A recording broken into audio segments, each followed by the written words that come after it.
your vision. Open up the law, and remember just who you are. You're an Israelite, and you'll always be here. Remember the covenant that's passed down from year to year. Oh, oh, oh.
Yes, He is our Savior, our hope and guiding light, and He grants us understanding. Yes, He teaches us the light.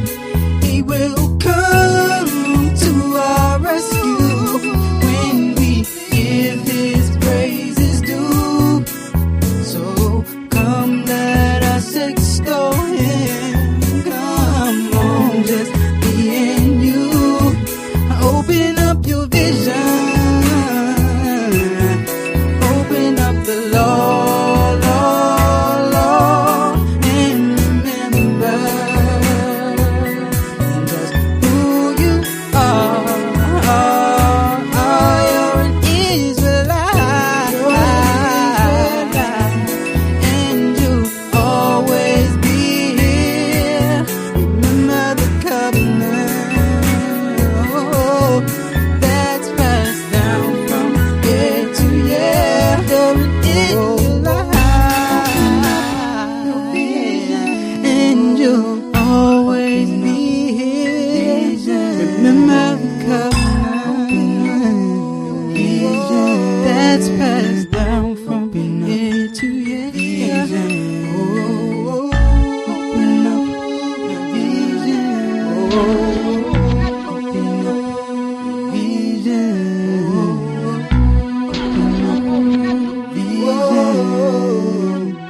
Open up your vision. Open up your vision. Open up the Lord, and remember you're an Israelite.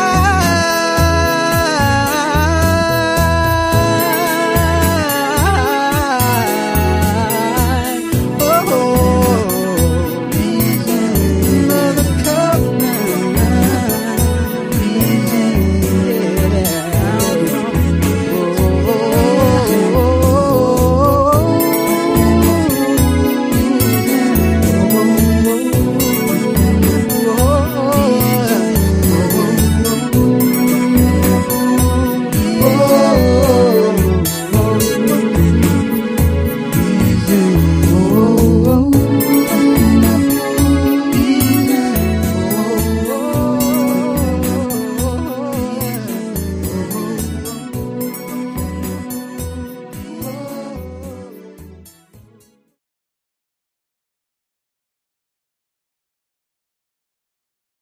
All right.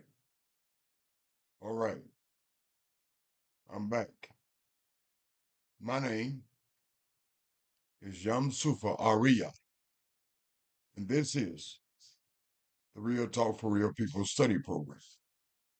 a program designed to study the God of Abraham, Isaac, and Yaqub, his chosen people, and the enemies of the Most High. Because for all intents and our purposes, they still are the enemies of the Most High, as well as his chosen people. But not only I, but my Isha, simply in Hebrew, my wife, Nasanya, who is the administrator of the show, a daughter of Zion, that lends a voice into the ethos by way of our comments and our commentaries.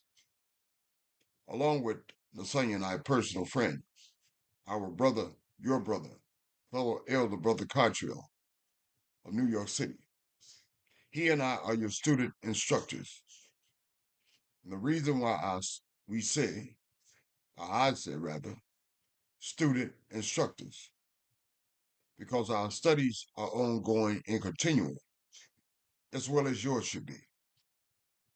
But before I introduce Nasanya and Brother Cottrell, I'd simply like to make some remarks. I was thinking, students, before coming onto the show, the program rather, about the Baptist churches. And they have a vast variety of them. Mountaintop Baptist, in the hood Baptist. I'll see you when I see you, Baptist, and Baptist on top of Baptist. And I pondered for a moment. How did they come up with all these names? And I thought for a moment about my studies, where they derive from the Roman Catholic Church. And I suspect they derived their names, a breakaway from the Roman Catholics, by the so-called fellow they called John the Baptist. So thus they call themselves a Baptist of some variety or not. And I often wonder,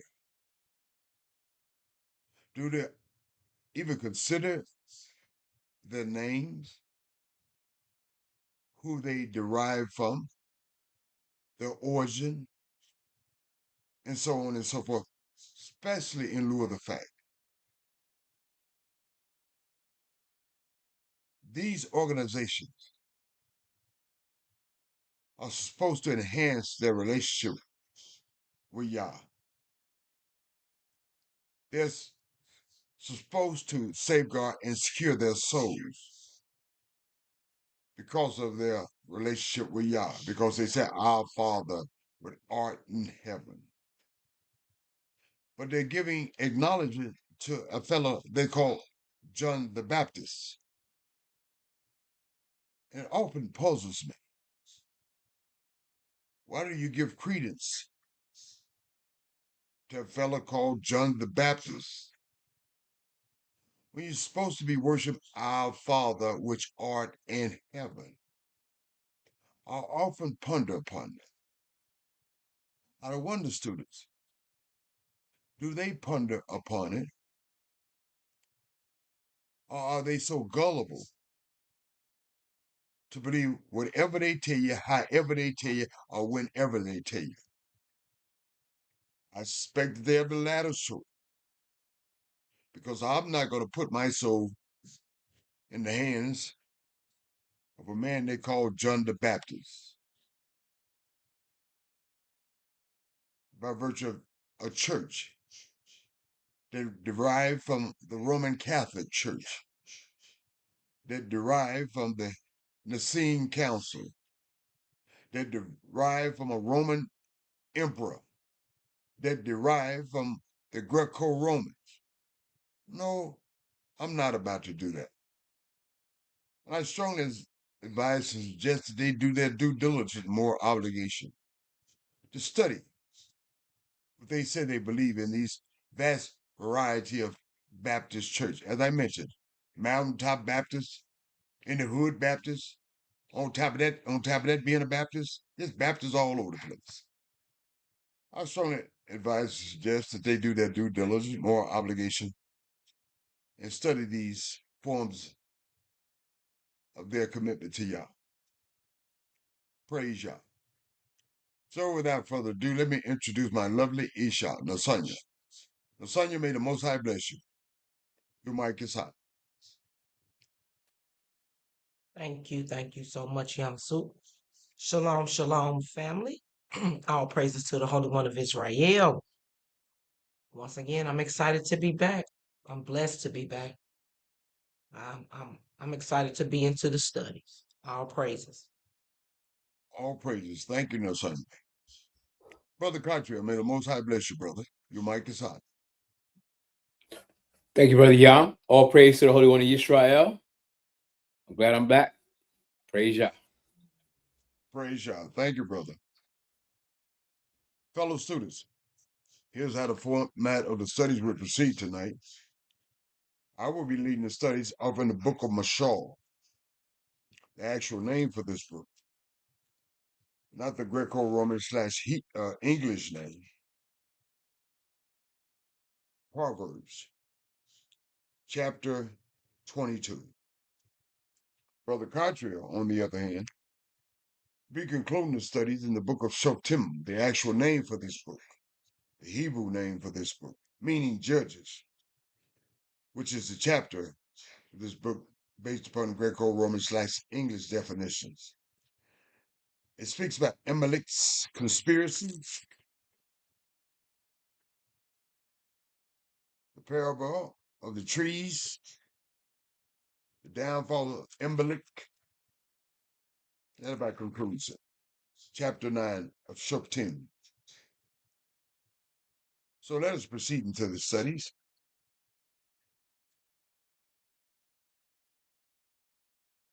Mashal, chapter 22. Here's what King Shlomo has written.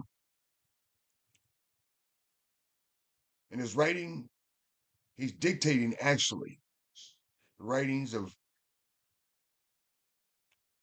wisdom and understanding, but he is the writer. And here's what the king says, King Shlomo. A good name is to be chosen rather than riches. It's better to have a good name than good money. All money ain't good money, but your name is your namesake. You all guard your name, protect your name, preserve your name. A good name is to be chosen rather than riches. Put your focuses not on riches, but on your good name. A lot of people don't value their name. I suspect because they don't value their name, they won't value yours also, but you value your name. Loving favor rather than silver and gold. Loving favor more so than silver and gold. The rich and poor people have this in common. What is that? Yah is the maker of them all. Yah is their creator. A prudent man foresees evil and hides himself. A prudent man and a woman foresees what is about to happen. They see it. What do? Do they go on the street corner being braggadocious and beating their chest? No. They hide themselves. They get out the way. And sometimes you have to know when to get out the way. A prudent man foresees evil and hides himself. They know when to get out the way. You need to learn to know when to get out the way. But the simple pass on and are punished. The simple-minded, they see this evil and they continue on and are punished as a result. They don't know how to get out the way. By humility and fear of Yah are riches and honor and life. Two things. Humility, fear of Yah, what is predicated upon that are riches and honor of life. You must have humility and fear of Yah. The end result, cause and effect, are riches and honor and life, not simply in the physical term, but certainly in the spiritual term. Thorns and snares are in the way of the perverse. Thorns and snares are in the way of the perverse. What does that mean? Students, think for a moment in your own personal lives. You see people in your own personal life encumbered by thorns and snares in their life. And why are they encumbered by thorns and snares in their life? Because they are perverse. They're crooked than a dog's hind leg. No reflection on my dog Smoke. He who guards his soul will be far from them. He who guards his soul will be far from them. That perverse way of life, those thorns and snares, because they will ensure the fact they'll know when to get out the way. And they will guard their souls. They will guard their souls by way of the Most High commandments and the codification of wisdom and understanding. That's what put them far from those thorns and snares of a perverse person. Mothers and fathers, if you don't know, you're about to know. Train up a child in the way. Don't be trained by your children. It doesn't say that your children train you. It says train up a child in the way he should go, he or she. And when he or she is old, they will not depart from it. But if you leave your children to chance on a happenstance, you can suspect by virtue of what is going on in this universal captivity, they won't have the advantages of this. So you need to give your children an advantage, and that advantage is train up a child in the way he should go, or she. And when he or she is old, he will not depart. And certainly I can speak from an ex-fool's advice. My father raised me and my brothers and sisters up to work and depend upon your own work, your labor of your hand and whatnot. And when I got beside myself and got into fool's paradise and thought myself to be something special and found out I wasn't anything special at all, and when I paid my debt to society, I got right back into what my father and my mother taught me by the sweat of my brow. So yes, sometimes your children get beside themselves, but it's incumbent upon you to teach them in spite of themselves so they can have a guideline. The only way they can have that guideline and ensure they have that guideline and that you train them up. Don't go along to get along with them, and don't have them training you up. It's just that simple. The rich rules over the poor. We can see this in our universal captivity. That is true. The rich rules over the poor.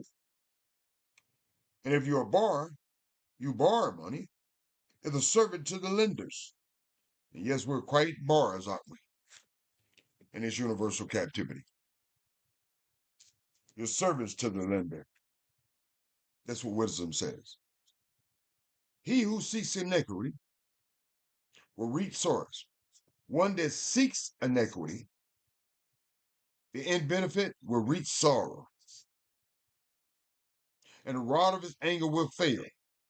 Because this person has some sort of self-righteous anger to help facilitate sowing this iniquity, and thus the end result, reaping this iniquity. That self-righteous anger will fail. What compelled them to do this? He who has a generous eye will be blessed. Meaning, he or she that is prone to give, for he gives of his bread to the poor. Cast out the scoffers, those who ridicule, belittle, and insult.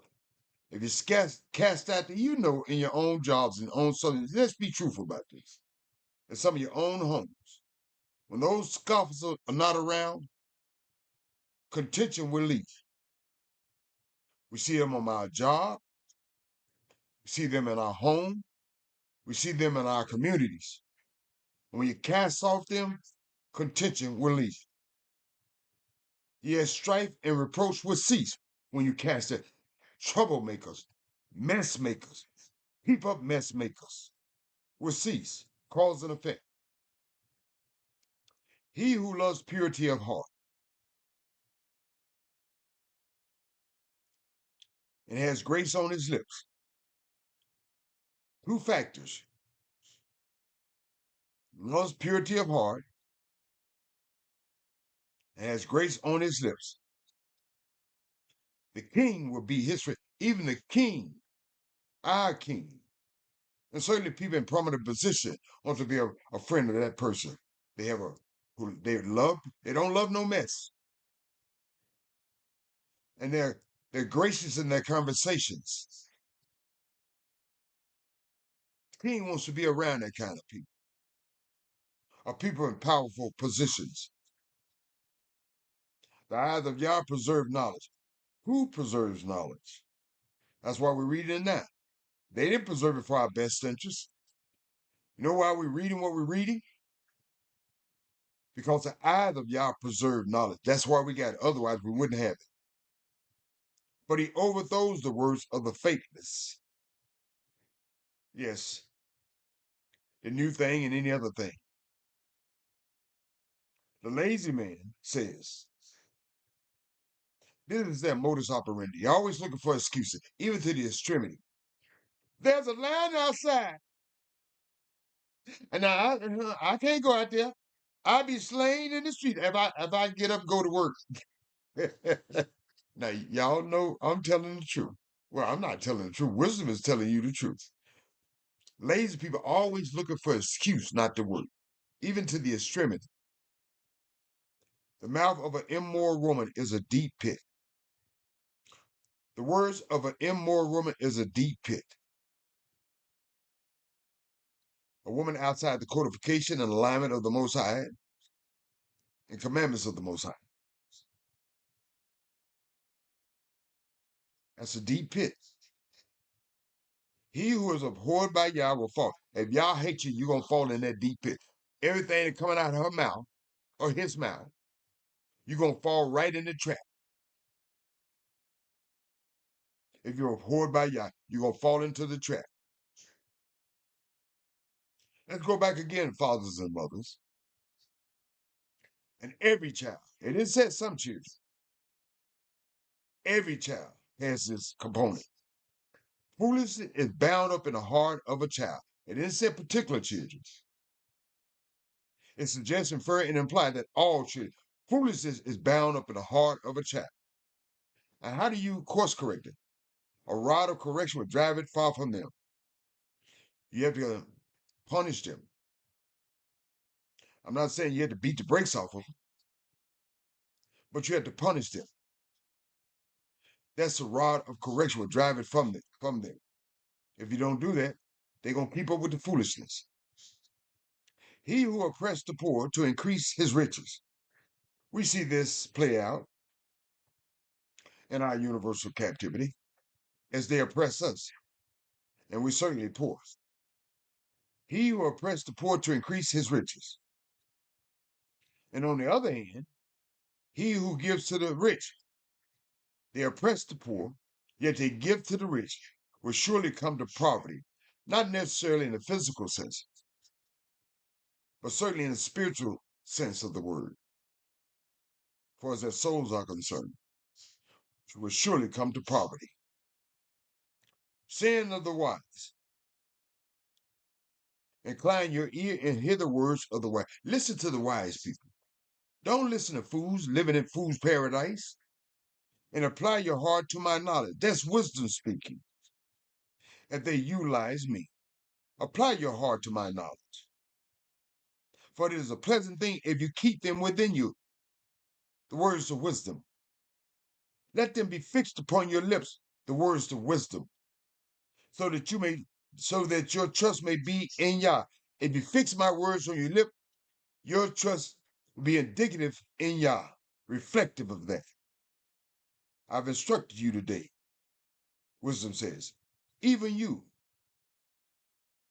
have not written to you, have I not written to you excellent things? And King Salomo is dictating this of counsels and knowledge, that I may make you know the certainty of the word of truth. That's why I've informed you, to make you know the certainty of the words of truth. You'll know what true words are, because those words are codified by Yah, the commandments of Yah, and codified by me.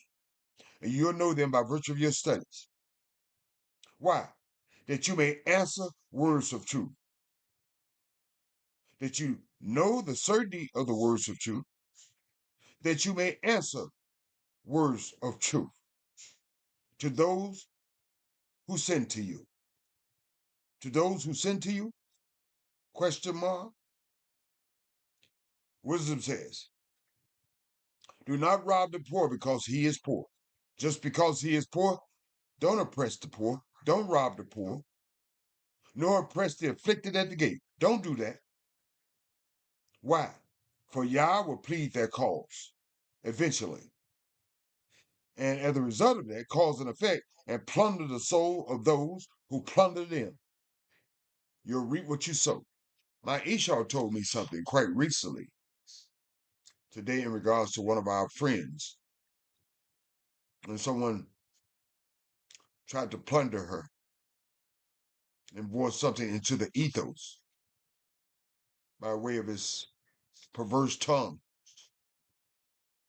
And what he tried to put upon her, he was recipient of.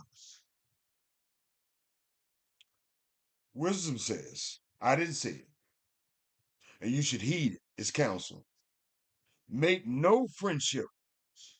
Make not be a part-time friend, sometime friend, or anytime they get right friend. Make no friendship with an angry man and a woman. And with a furious man, do not go. Don't even hang out with them. Why? At least you learn their ways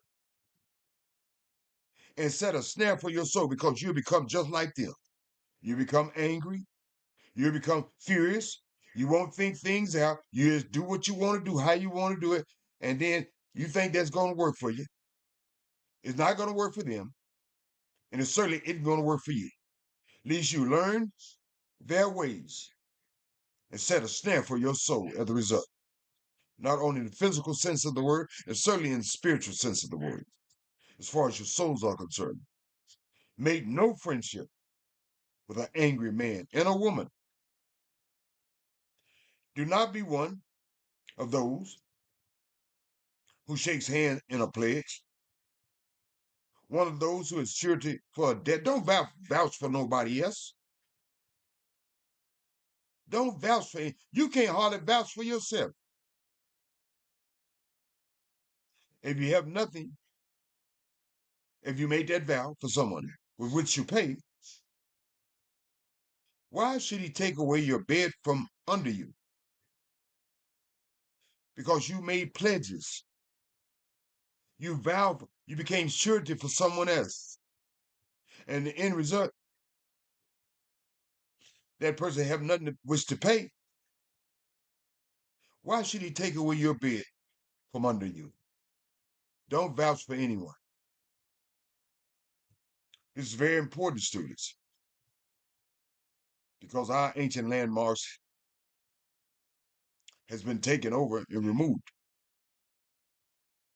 But Yah respects ancient landmarks, although they're not respecting of ancient landmarks in his universal captivity. Certainly in our homeland, and certainly dispersed about in this universal captivity, especially in these United States of America. They have no respect for ancient landmarks, but Yah does. We should, which your fathers have said, especially coming out that captivity and coming over into Canaan, and those landmarks were made. They are significant and important because they reflect our inheritance, and we should respect our heritage, although we ain't got much in this universal captivity, but certainly in regards to our ancient landmarks, because they're still held in play as far as the Most High is concerned. Wisdom says, we have a son just like that. We call him Jack Jack. It says, do you see a man who excels in his work? Just like Jack Jack. He will stand before kings. He will not stand before unknown men of low esteem. Why? Case in point, he is excelling in his work. He's not lazy and looking for excuses. He's far surpassing the average. And so as a result of that cause and effect, he will stand before kings, people of prominent position and power. He would not stand before unknown men, simply boys in the hood. Let me put it simple. Boys in the hood. Because cause and effect, he excels in his work. He does his due diligence more obviously, as we all should be doing to some extent or another, excelling in our work. So we don't stand before the boys and the good girls in the hood. No knock on them, because the evidence speaks for itself in that regard. They're knocking themselves. They're dumbing down themselves and are dumbing down one another. Thus, they are not excelling cause and effect. Unlike this brother right here. And then they would stand before prominent people. Cause and effect. Praise Yah. Thank you, King Shalomo, for dictating this. And thank you, Wisdom and Understanding, for expressing it. And praise you, Yah, for providing. Hallelujah. Nasanya, any comments in the commentaries? Thank you, MC. No, not really. Not really, no. Just it just Okay, reiterates the things that we've been talking about before. No, I don't have any commentary. Thank you. Okay, thank you, Nasanya. Brother Katya, any comments in the commentaries? No, sir. Thank you, Brother Katya. Fellow students, as promised, my dear friend will conclude the studies in the book of Shoftim, chapter 9. Amalek's conspiracy, the parable of the trees, the downfall of Amalek. That concludes it. May the Most High continue to give us wisdom and understanding and most certainly humility. Along with you, Brother Katya. May the Most High bless you. You have the mic. Thank you, Brother Yam. May the Most High bless you and our whole nation. Praise Yah. Thank you, brother. Thank you. Praise Yah. Give thanks and praise to the Holy One of Israel for our great judges. And not all of them were great. We get into Abi Melech in the 9th chapter of Book of Shoftim. In the 9th chapter of Book of Shoftim, it reads, and Abi Melech, the son of Yerubbaal, went to Shechem unto his mother's brethren and communed with them and with all the family of the house of his mother's father, saying, speak, I pray you, in the ears of the men of Shechem, whether it is better for you either that all the sons of Yerubbaal, which are 70 persons, reign over you, or that one reign over you. Y'all remember who Zerubbabel is?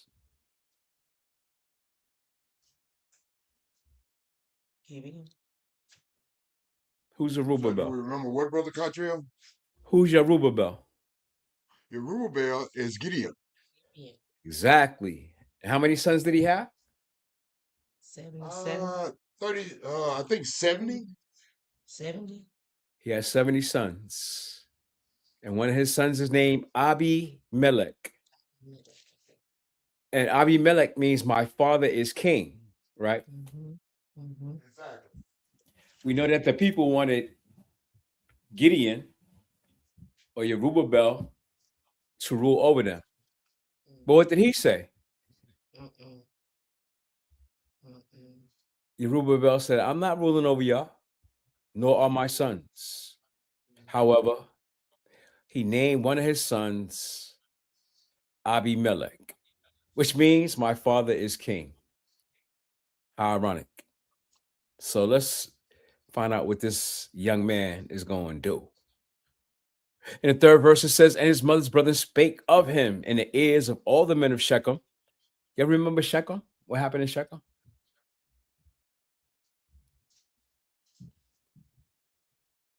I believe Zerubbabel, he he did it due to the brothers and sisters.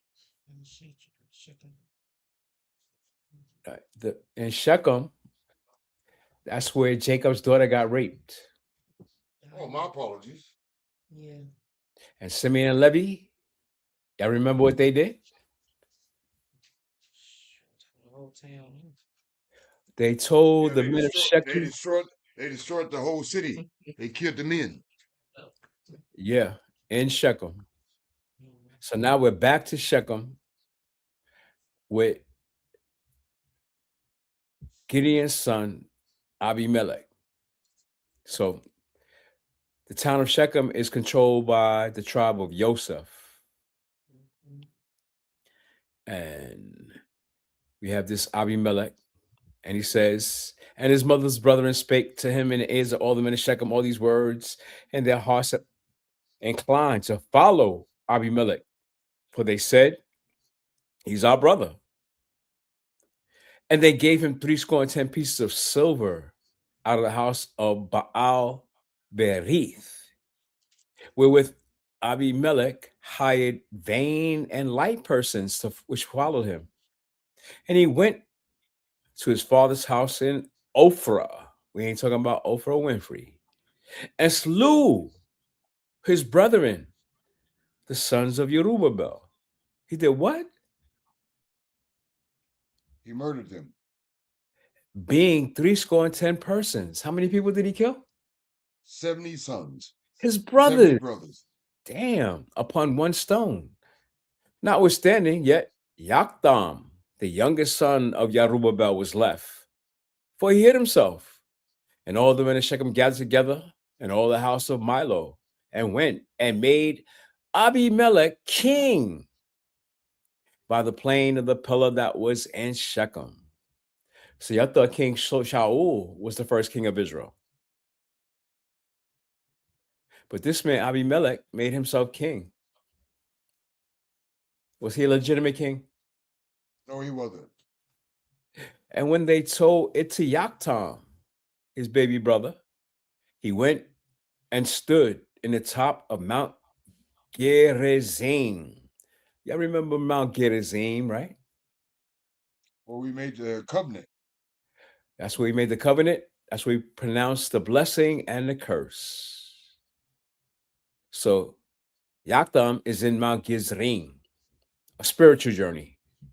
And he lifted up his voice and he cried. He said to them, hearken unto me, you men of Shechem, that Elohim may hearken unto you.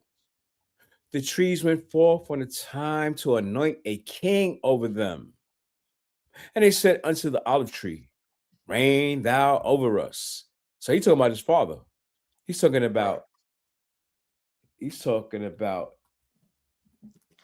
Zerubbabel, who's also known as Gideon, because the people wanted him to rule over them. But the olive tree said unto them, should I leave my fatness wherewith by me they honor Elohim and man, and go to be promoted over the trees? So that's a poetic way of saying that his father said no. And the tree said to the fig tree, come thou and reign over us. But the fig tree said unto them, should I forsake my sweetness and my good fruit and go to be promoted over the trees? Then said the trees unto the vine, come thou and reign over us. And the vine said to them, should I leave my vine, which cheereth Elohim and man, and go to be promoted over to trees?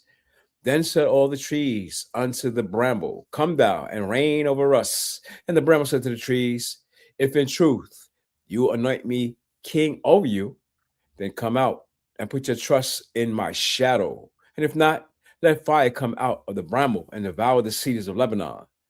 Now, therefore, if you have done truly and sincerely, in that you have made Abimelech king, and if you have dealt well with Jerubbaal and his house, meaning Gideon and his house, have done unto him according to the deserving of his hand.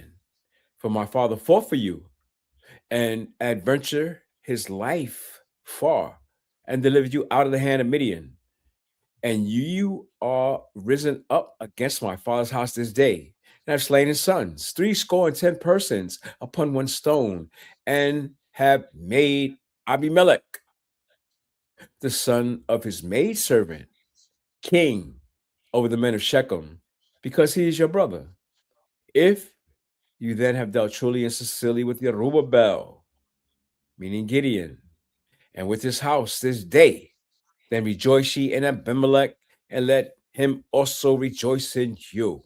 But if not, let fire come out from Abimelech and devour the men of Shechem and the house of Milo, and let fire come out from the men of Shechem and from the house of Milo and devour Abimelech.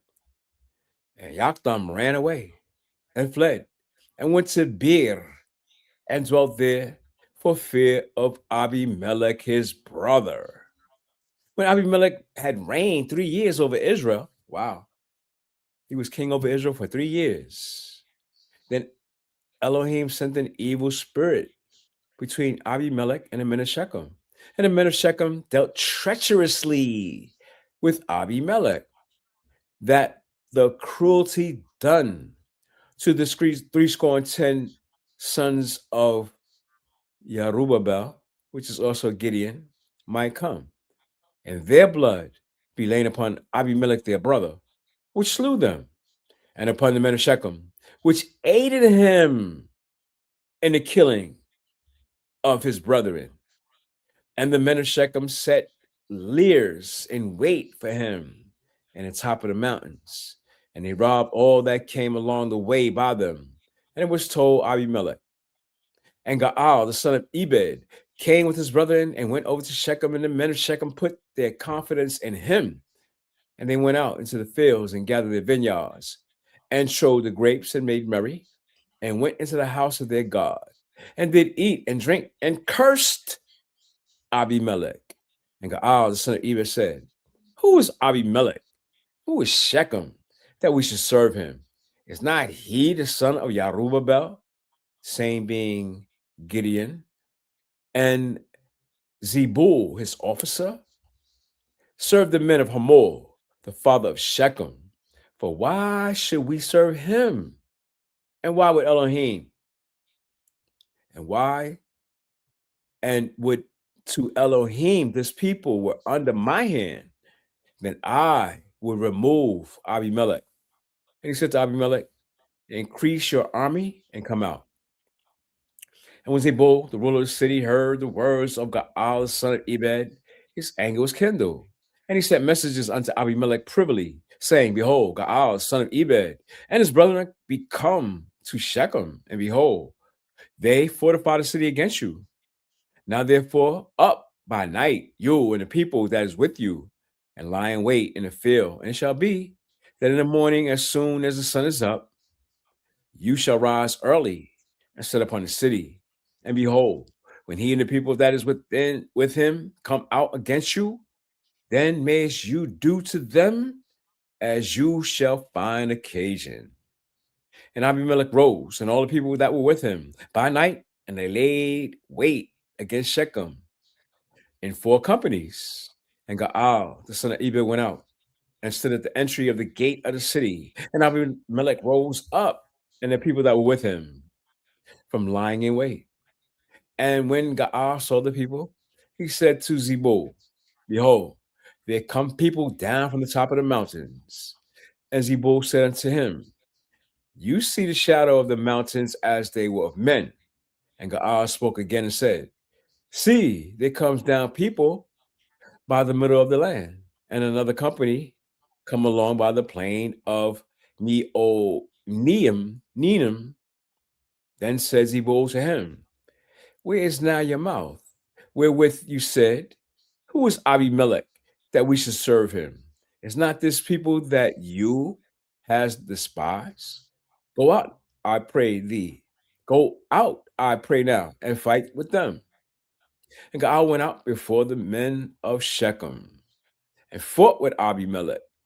And Abimelech chased him and fled before him.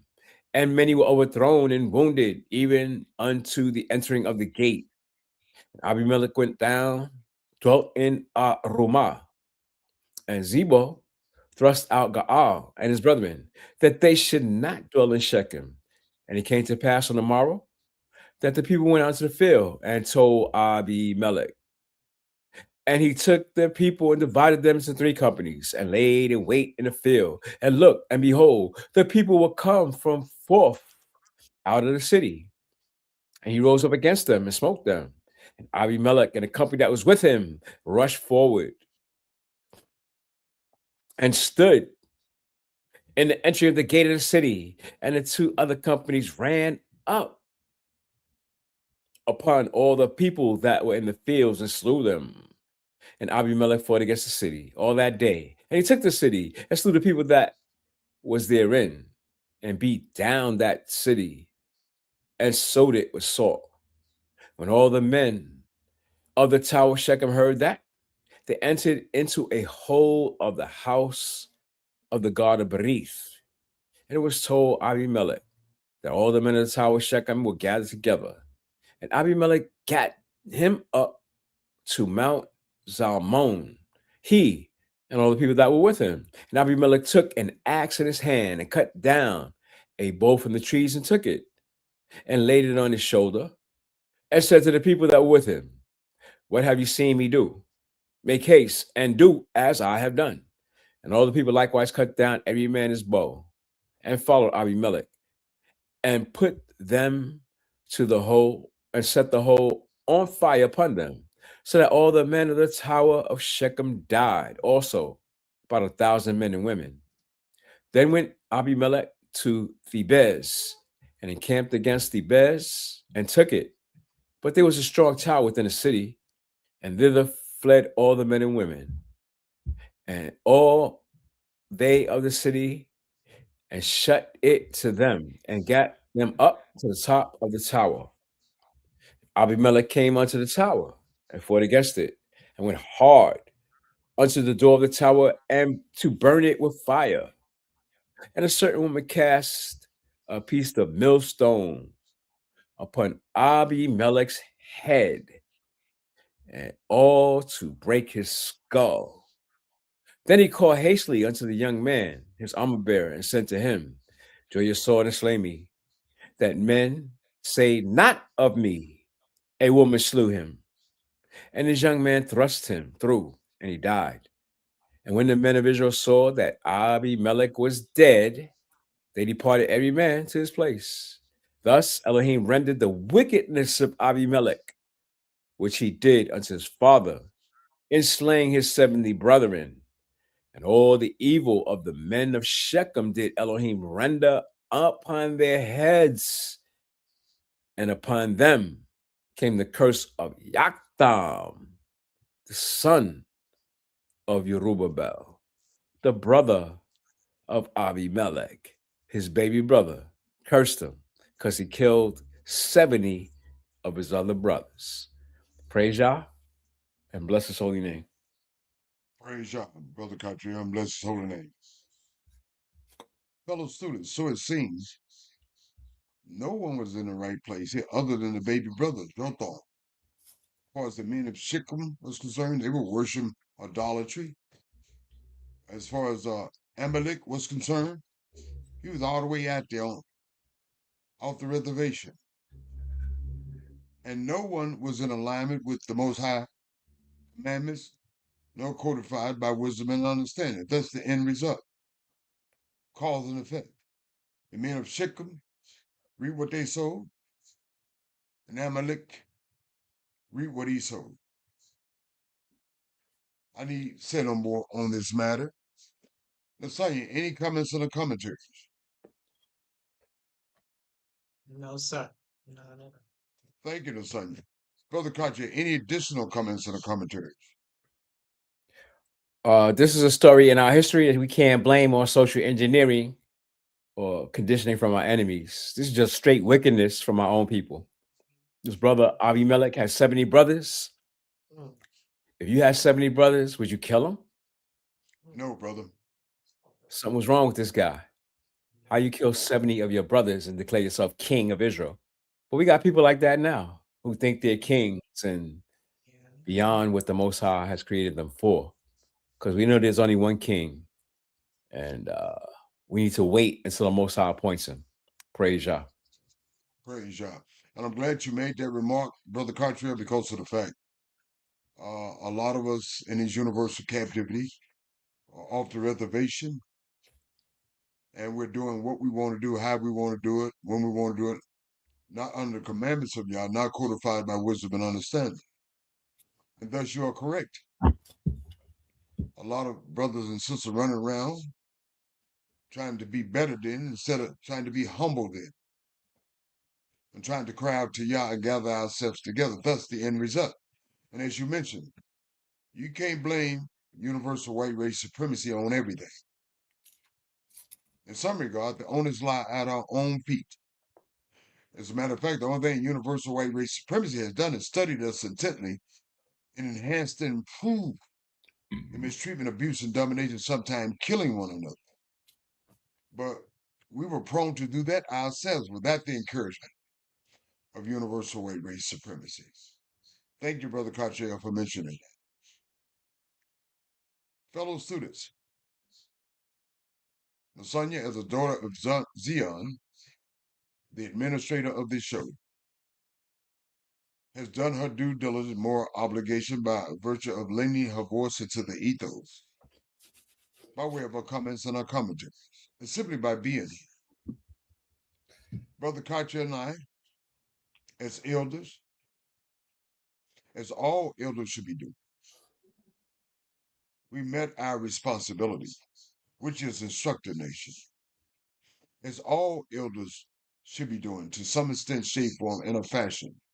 The onus does not fall on Nasanya, Brother Katya, or I. Responsibility lies equally at the feet of all daughters of Zion, all our brothers and sisters and children, and our elders elect. Otherwise, we simply reap what we sow. That being said, fellow students, Nasanya, Brother Katya, and I, in this regard, can do no more. You are equally responsible for these instructions, meaning you must heed the counsel of these instructions, meditate on these instructions, rely on these instructions, trust in these instructions. Let these instructions be your pathways and footsteps, and let wisdom and understanding light your ways. Simply said, brothers and sisters, the Most High Word is ongoing and continual. It's everlasting. It is forever. Just as this universe is forever, because He spoke it into existence by virtue of His Word. Simply said, fellow sisters, in regard to the Most High Word and applicable to you, the Most High Word is working. But for you, you must utilize it. You must apply it. You must cling to it. Simply said, the Most High Word for you individually is working. But it works for you if you utilize it. It works for you if you work it. Praise Yah and bless His holy name. So without further ado, I will ask the Nasanya to say her shalom's and good nights. I will ask Brother Katria to says shalom's and good nights, and closes it out for the night. Lasagna, may the Most High bless you. Your mic is hot. Thank you so much, Yamsu. Shalom and good night, fam. Thank you, Lasagna. Brother Cottrell. Thank you, Brother Yam. May the Most High bless you and our whole nation as well. Shalom and good night, family. Oh, oh.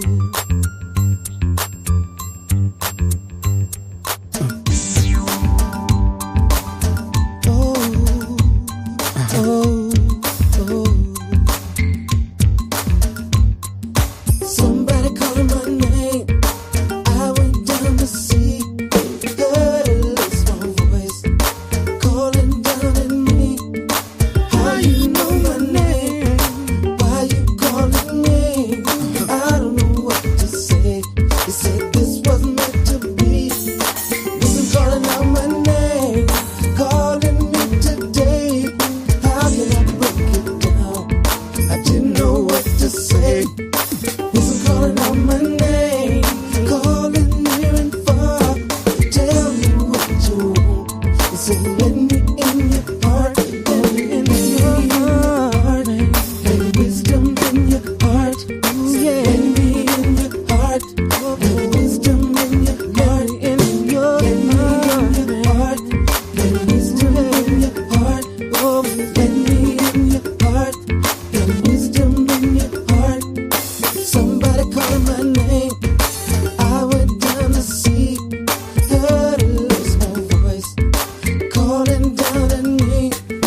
How you know my name? How you know my name? Why you calling me?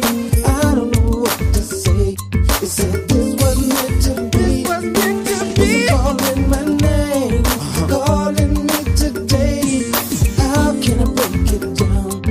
I didn't know what to say. They calling out my name, calling near and far. Tell me in your heart. They said let me in your heart, let me in your heart, let wisdom in your heart. Ooh yeah, let me in your heart, let wisdom in your heart, let me in your heart, let wisdom in your heart. Oh, let me in your heart, let wisdom in your heart, in your heart, let wisdom in your heart. Ooh yeah, let me in your heart, let wisdom in your heart, in your heart, let wisdom in your heart. Oh, let me in your heart, let wisdom in your heart, let me in your heart, let wisdom in your heart. Let me in your heart, let wisdom in your heart. Calling your name. Does not wisdom call and understanding put forth her voice? In the top of high places by the way, where the paths met, she stands. Beside the gates at the entry of the city, at the coming in at the doors, she cries aloud, unto you, O men, I call, and my voice is to the sons of men.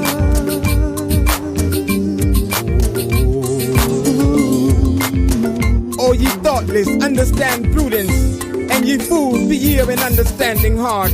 Hear, for I will speak excellent things, and the opening of my lips shall be right things. What can I do? Wisdom calling me over here, over there.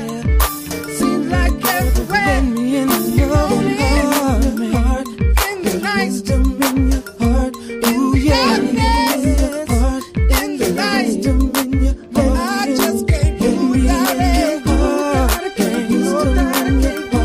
Oh, let me in your heart. Yeah, it's all been on my mind. Can't do without it. Let me in your heart. Yeah, let me in your heart.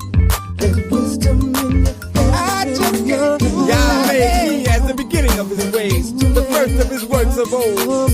I was set up from everlasting from the beginning, or ever the earth was. The fear of Yah is the beginning of wisdom, and the knowledge of the All-Holy is understanding. But by me thy days shall be multiplied, and the years of thy life shall be increased. Let me in your heart. Night and day.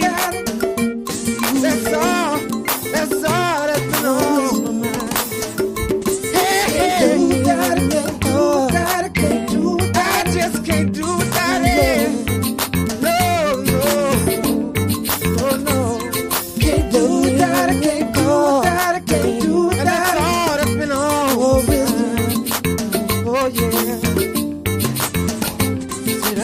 hold you. Now therefore, I need you. ye children, hearken unto me. Stay with me.